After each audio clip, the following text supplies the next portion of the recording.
Charlie walked me home.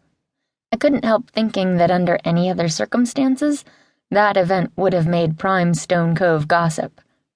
What is Charlie Pender doing with Eliza Elliot? But today there was no such thing as bizarre. Today, everything was bizarre. Besides, there was no one around to whisper about or watch us. We were all alone. I kept looking for people. What was everyone doing right now? Our friends and neighbors? The ruined streets were eerie and deserted. No signs of life behind the dark windows. I reminded myself there was no power, that my own mom was too afraid to go out. They must be inside, trying to stay warm, figuring out how to face the devastation. Our house sat part of the way up the hill, still within the village. From there it was another 10 to 15-minute walk up to the inn. Most guests took advantage of the inn's loaner bicycles to get back and forth to town, or a couple of golf carts the inn made available. "It's always weird to be back," said Charlie out of nowhere. I almost jumped. "Yeah," I said. "This place is always so its own world, but today it's like being on another planet," I finished. "What's Jay going to do if his house is gone?" Charlie shook his head. I pictured Jay and Sparkler moving into the Gazette offices permanently, making coffee on the hot plate and eating ramen noodles every night.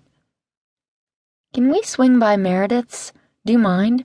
I just want to make sure she's okay." I'd said we without thinking, but it did feel like we were in this together, tossed into the same hole that we'd now have to crawl our way out of. I suppose you picture getting through a disaster with your closest friends and family, but instead you're thrown into random situations with people you would never expect. There was no question of making plans.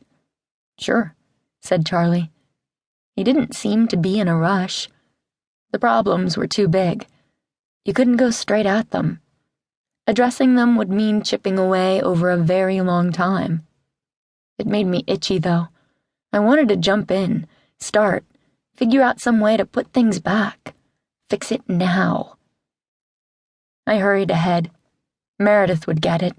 Meredith, my best friend since we were toddlers, lived nearby in one of the Rose cottages, a tourist-friendly neighborhood of really old, tiny houses, all adorned with roses trellised up the sides and over the roofs. Stone Cove Island is famous for these. People buy mugs and t-shirts decorated with pictures of Meredith's house. That was usually something we laughed about. But today I didn't feel like laughing. Trees were scattered over her street like pickup sticks. But Meredith's house had been spared, mostly. The beautiful roses which normally cascaded over the roof had been torn away and were sticking up wildly in a thorny mohawk. The last blooms, which had lingered in the warm fall weather, were gone, and so were all the leaves. The trellis was broken and dangling. It looked like a punk rock skeleton, not a tourist attraction. Phew, I guess they're okay. The house was standing, roof and windows intact. Charlie trudged up behind me and nodded, his eyes far away. When I ran to the door and knocked, nobody answered, but I could see through the taped-up windows that the inside looked relatively undisturbed as well. "Maybe they're out getting provisions," Charlie suggested, "or helping out at school." Meredith's parents taught music and art. Her mom was my favorite teacher. If they were running a storm shelter there, the whole family was likely pitching in. That antsy feeling came back. If I didn't join them, do something, I'd lose my mind. 10 minutes later, we stood side by side at the end of my pebble drive. Our house, cottage-sized by anyone's estimation, looked like a dollhouse under the massive oak.